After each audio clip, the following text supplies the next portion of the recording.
Today, I will show you my Thai Penang chicken curry recipe or แกงพะแนงไก่ This Thai Penang curry recipe, unlike most other Thai curries, isn't a soup. It's more kind of a rich, saucy, and delicious dish with the amazingly tasty Penang curry paste from scratch that we made in the previous video. I'm going to start with kaffir lam leaves, which are so important for this dish. It's not Penang if there is no kaffir lam leaves. Okay, I'm going to pull out the stem because it's very hard to eat, so it's best to remove it like this.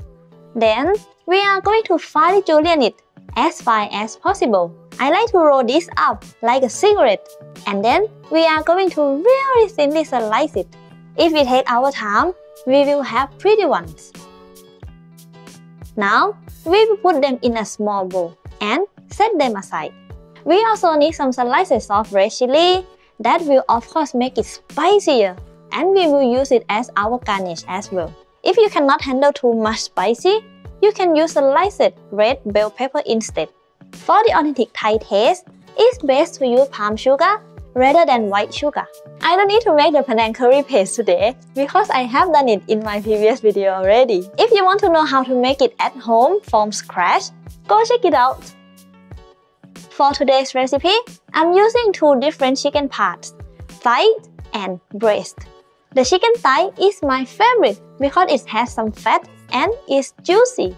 But I also use chicken breast because I don't want the dish to be too glossy by the chicken fat. I will simply cut the chicken meat into bite-sized pieces. First, it helps to let it cook evenly. Second, it makes it easy to eat. Now, I will remove it to a bowl. And we are ready to cook the Penang dish.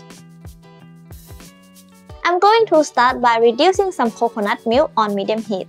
Wait until the coconut milk becomes thick and has bubbles around the edges, like that. I'm now going to add my homemade Penang curry paste, and I'm going to keep stirring until everything is mixed.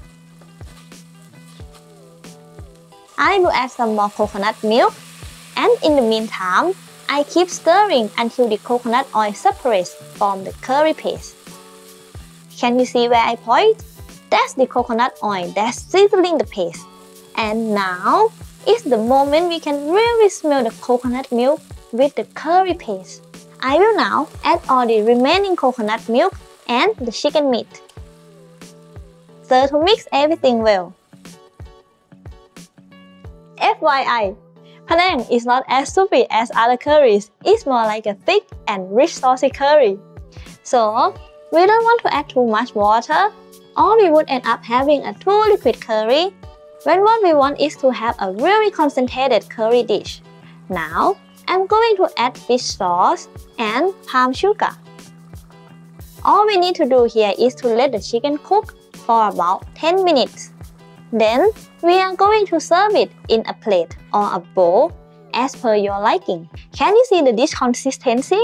It's not too liquid, it has thick saucy curry by coconut milk, and it smells really good too.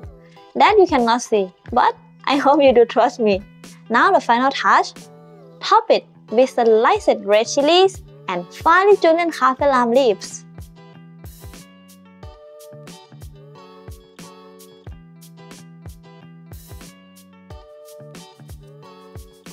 If you want to learn how to make Thai Penang curry paste as well as to other Thai curry paste, you can go check this video. And if you like Thai curries, I think you will like my Thai green curry soup or แกงเขียวหวาน Don't forget to subscribe and give me a thumb up. Thank you for watching. See you on Thursday. ขอบคุณค่ะ บ๊ายบาย